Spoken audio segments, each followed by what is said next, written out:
What's going on, peeps? This is an exciting time to be a part of the Witcher universe. If you don't know, now you know. The game that started it all, The Witcher 1, is receiving a remake. It is in development. This announcement was about almost a year ago, and this is very exciting that we're getting more Witcher content. So what exactly am I doing today? Well, when I was a young pup, I played the Witcher 1 game.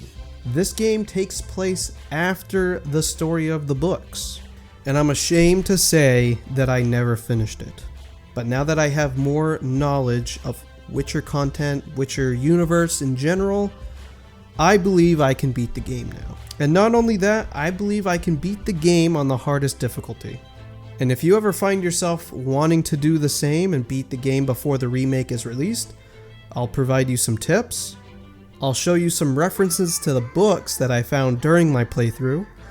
I'll discuss aspects of the game that I actually liked, the ones that I think needs work, and maybe a wish list of things that I want to see in the remake.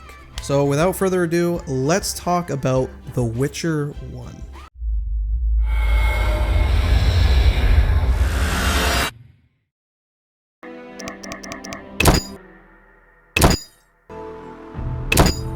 So the first area that we find ourselves in The Witcher 1 Enhanced Edition video game is Kaer Morhen, or at least the outskirts, where we find Geralt, the Witcher, the White Wolf, running for his life in the woods, not knowing why, but he is ultimately found by his friends and his mentor, Vesemir, Lambert, and Eskel. The northern kingdoms nursed their wounds for 5 years after the Great War. Plague and famine raged, the death toll unknown. A few surviving elven and dwarven units sought refuge amidst forests, where they prepared for a final, desperate fight. Abominable beasts ruled backwoods, highways, and former battlefields alike. In cities and villages, folk were left wondering, what had happened to the Witchers? The Blue Mountains in the north of Kedwen. The year 1270, 5 years after the Great War.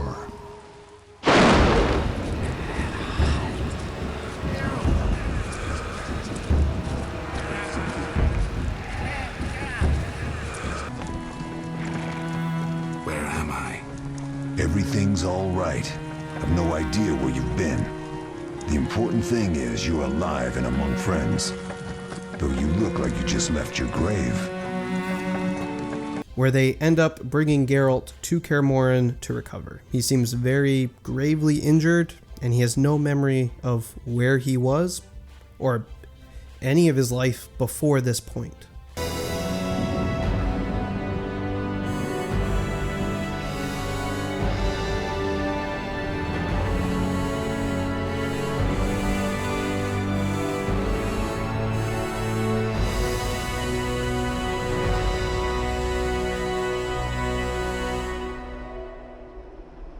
And then we fast forward about 2 days, and we know this because Triss Merigold's here and probably assisted in healing Geralt.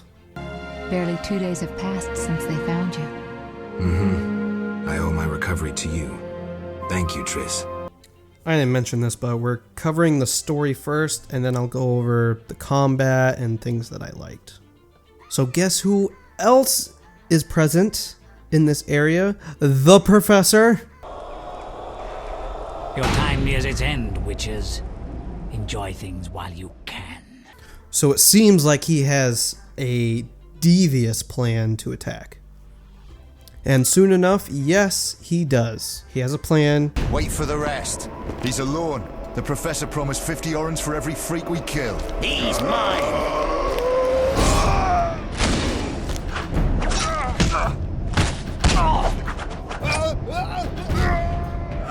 Vesemir, we got company.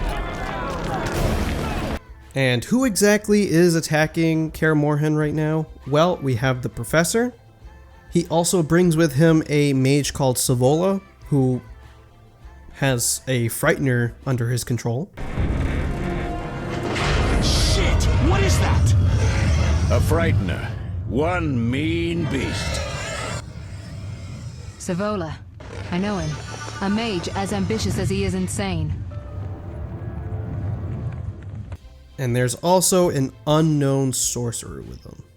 There's more! They're entering the upper courtyard! The one in glasses is the professor. Murder for hire. I sense magic. There's a sorcerer among them.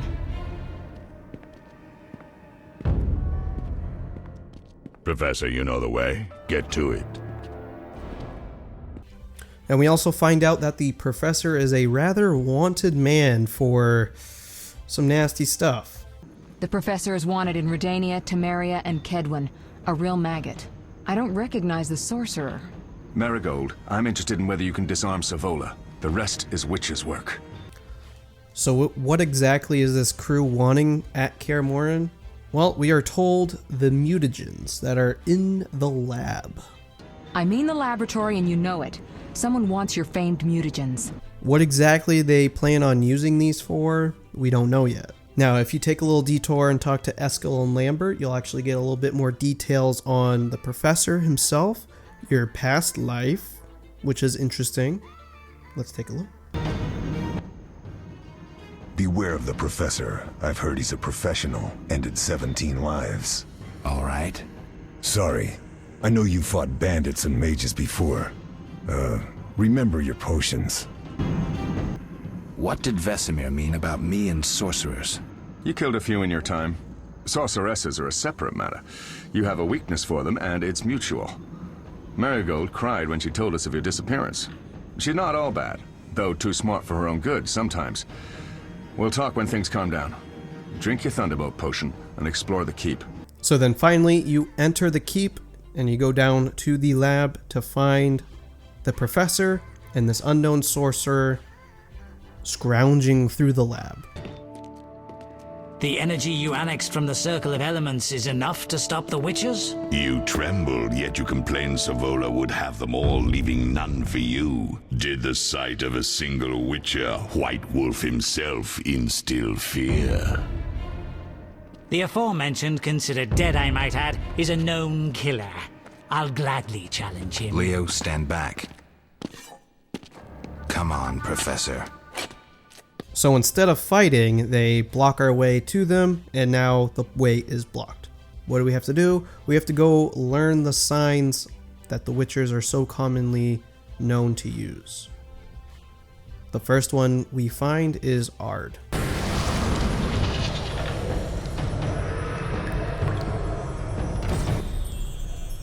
Success? We'll see in a minute. I knew it would work. Let's get back before Lambert kills the Frightener himself. And it turns out the sorcerer is aligning his power with this circle of elements. What did you learn? The bandits are in the lab, searching for something. The mage used the Circle of Elements to create a magic barrier. The plague. You're all children. Why didn't you mention the circle? Triss, child. It didn't seem important. If the mage aligned with the circle, he can create a stable portal through which he'll travel to anywhere on the continent, taking your equipment with him. And this is where you make your very first decision in the game that matters. Either you fight the Frightener, fight the Frightener, or you choose to go down back to the lab and you try and stop them from taking whatever they're trying to take. For this playthrough, I chose to go back down to the lab with Triss. Maybe we should split up. Geralt's right. We need to protect the lab and kill the Frightener. Who goes where? Only I can break the barrier. I'm going inside. Vesemir? I'll stay and handle the Frightener and Savola. What about you, Geralt? We may both need your help. So when you enter the keep, you run into Savola, the mage. You'll go no further, White One. I'll summon a powerful demon that will tear you apart. A bluff. He's exhausted from teleportation. Magic light is about all he can muster. Go. We'll deal with him and join you at the barrier. So you fight Savola, and you end up killing him, hopefully. For a little tip, use your Ard sign and just attack him. It's pretty easy. Make sure you take your potions, and he should be a pretty easy enemy to defeat. He's really easy, trust me.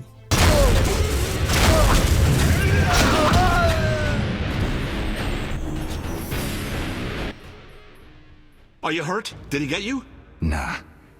But if those were magic lights, I'd hate to face a truly powerful sorcerer. So we start making our way after we defeat Savola back to the lab, where we find Triss laying on the floor. She's injured, but we get this cutscene with the unknown sorcerer as well as the professor. Apparently they found what they needed. I found it. We have what we came for.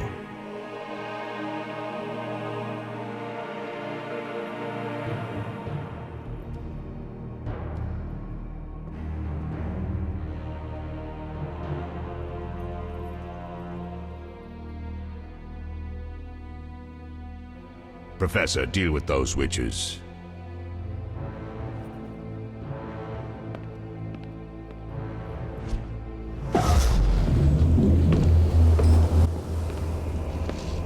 I hear witches can parry bolts in flight.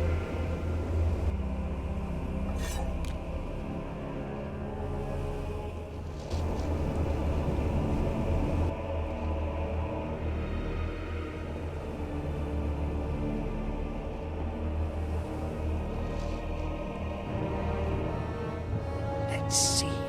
Leo, stop!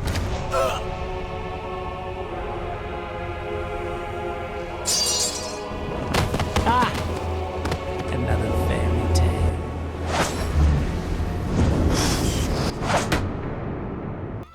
So after that cutscene, it's clear they escaped with whatever they were looking for, but unfortunately Leo dies. He doesn't make it. Geralt takes a little rest. Triss is still injured, and that is the next quest that we're going to be doing in Kaer Morhen. Eskel came by while you were resting. Triss is still unconscious, but stable. That's a relief. So what's the plan?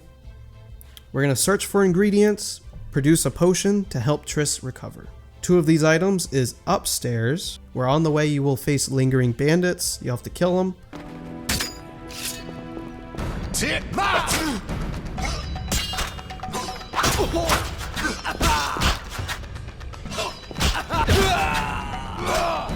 If you open your map, you'll see these 2 red dots. Those are the objectives.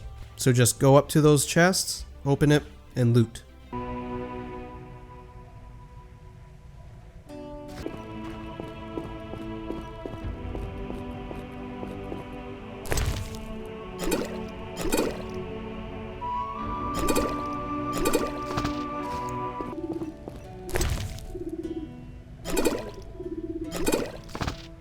So you killed all the bandits, and now you have the 2 ingredients for the potion. Well, it's not all the ingredients. Done. I have the ingredients, and it's safe upstairs. Good. You'll need 2 more things to make the potion. So you'll go out and find those other ingredients to make the potion, then you go up to the fireplace, and you make the potion.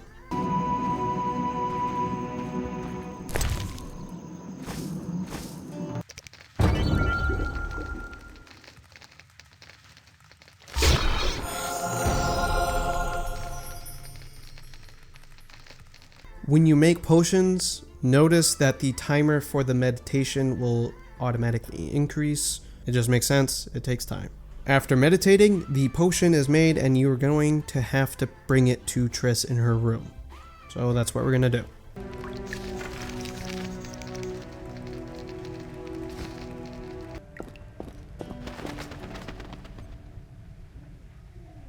Once you reach the room, you have the opportunity, if you want to romance Triss.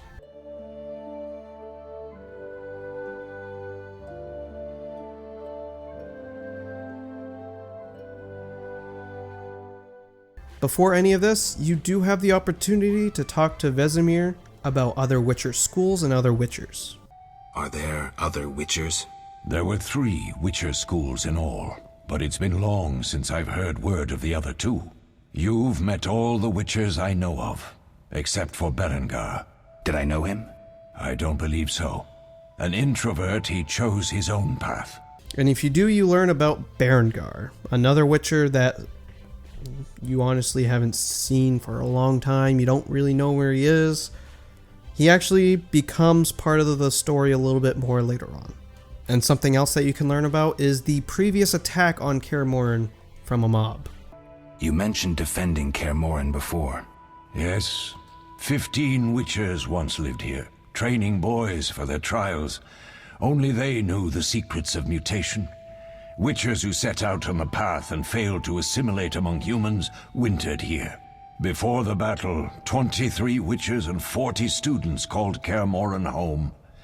Too damned few for the mob that attacked. I never knew why they came. Some say a sudden explosion of anger born of disdain for witchers. But no. Someone provoked the mob with flyers filled with lies.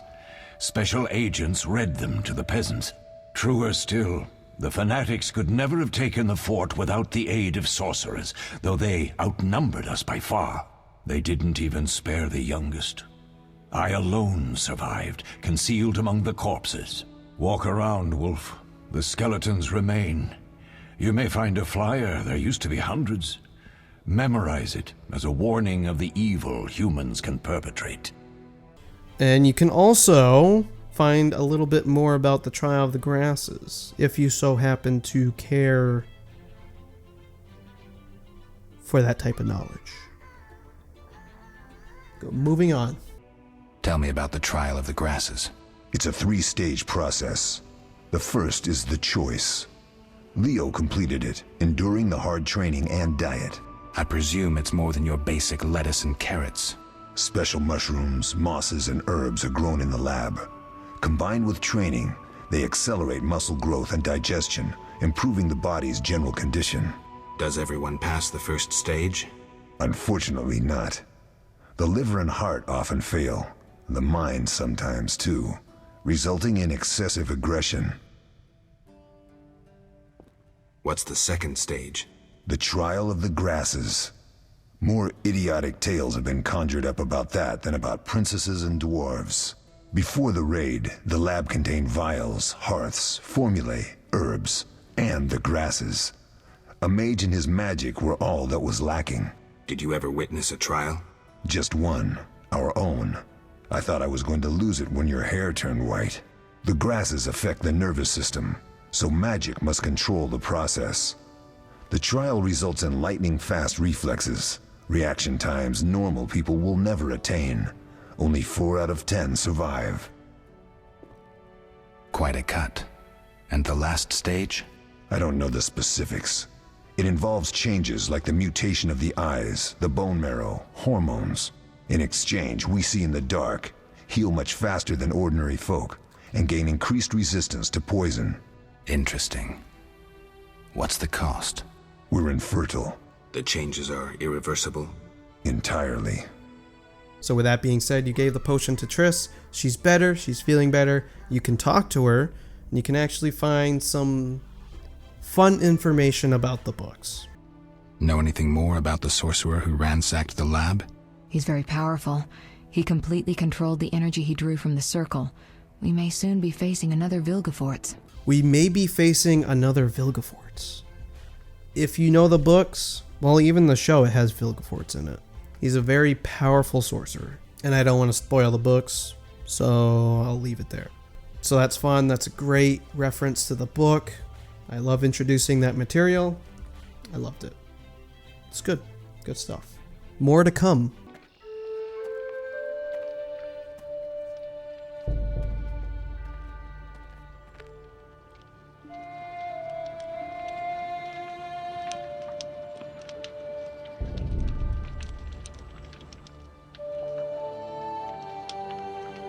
We don't know where the bandits came from or who's behind them. We'll draw attention if we venture out as a group. By splitting up, we can also cover more territory. I'll go west. I know a few people there, and I prefer the coastal Then climate. I'll head east, to Kedwin, unless someone objects. That's fine. Which way should I go? South, to Temeria. King Foltest owes you a debt of gratitude. Some time ago, you removed a curse from his daughter. You might happen on the bandits' trail there. And you, Triss? I'll try to use my influence to find the bandits. If I learn anything, I'll contact Geralt.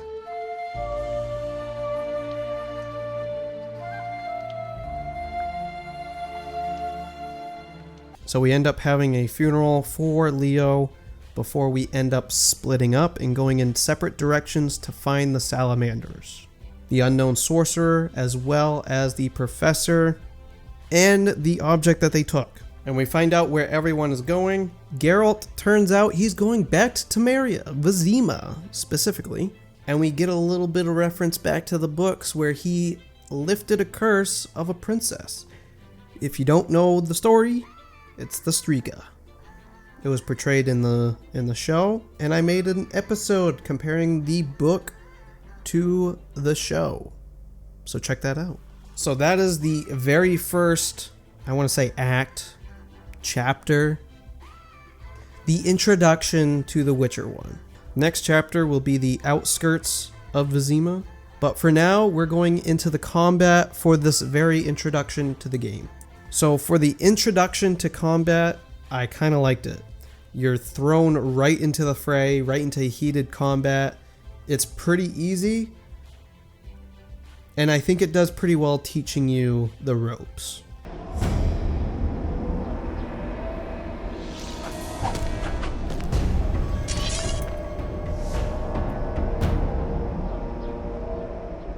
Something that I liked is the finishers to enemies.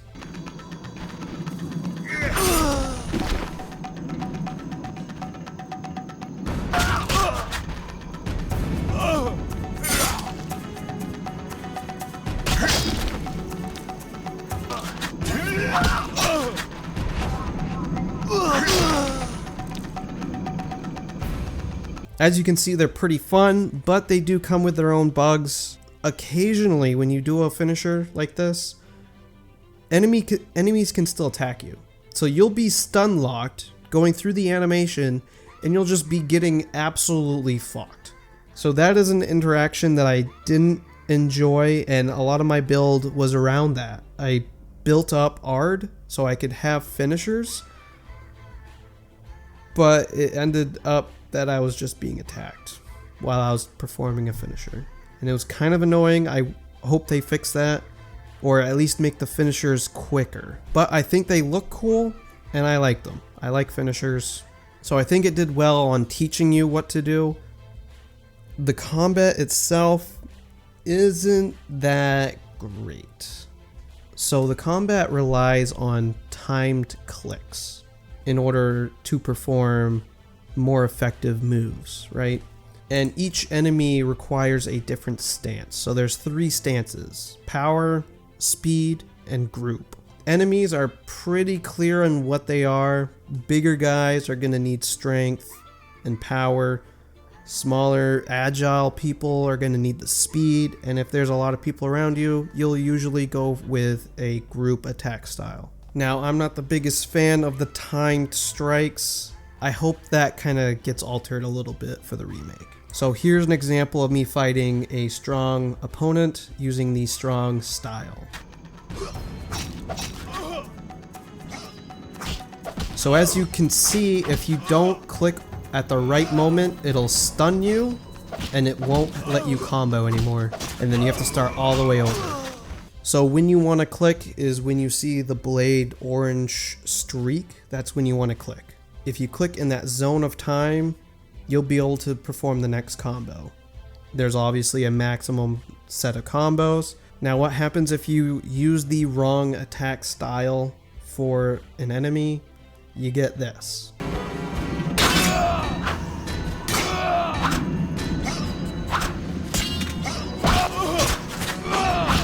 So as you saw there, I started off in a strong fight style. It wasn't working. He was parrying all of the attacks, so I needed to be faster. So I quickly swapped to the fast style. And you can do that by clicking a button on the keyboard. You can pause the game, or you can, I think it's Shift or Tab, which will make your mouse free moving. It won't pause the game, but it makes it free moving, and you can click anywhere on your screen with a mouse. So here's an example of clicking on the screen without pausing the game, as well as pausing the game, clicking a new fighting style.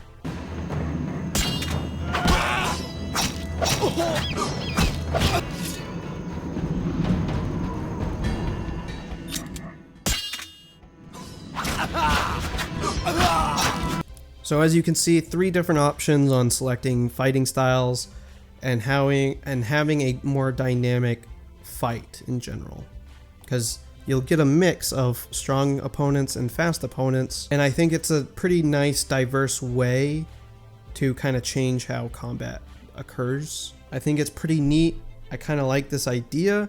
I like the idea of different speeds or different fighting styles based on your opponent. I like that diversity of fighting. I don't like just single kind of forms. It really shows the complexity of combat and how masterful Witchers are in their fighting styles. I think it just needs a little tweaking on like the clicking. It's more of a timing game than really anything.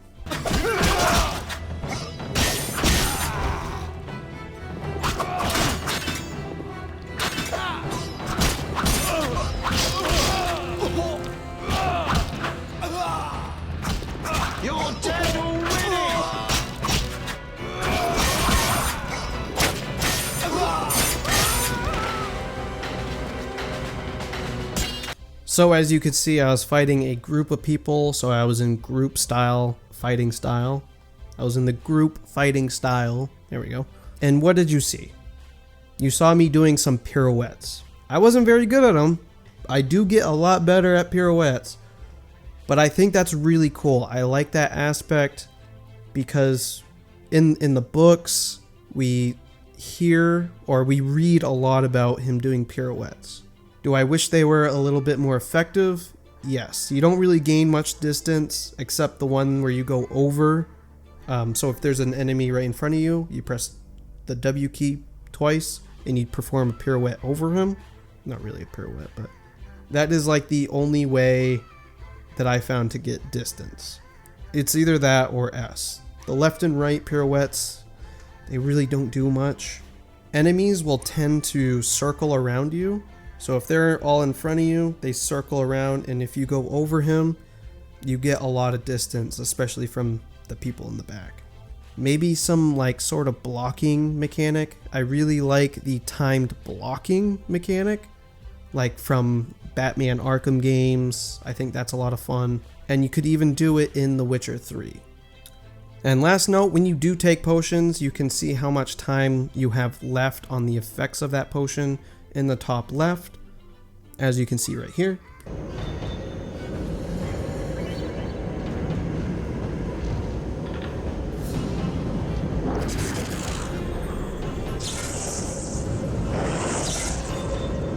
Let me know what your thoughts are on this video. If you enjoyed watching it, please leave a like and subscribe. It goes such a long way and I appreciate it. I appreciate every single one of you. So if you think that I missed something in this first area that I should have covered, let me know down below. And with that, I'll see you guys in the next one. Cheers.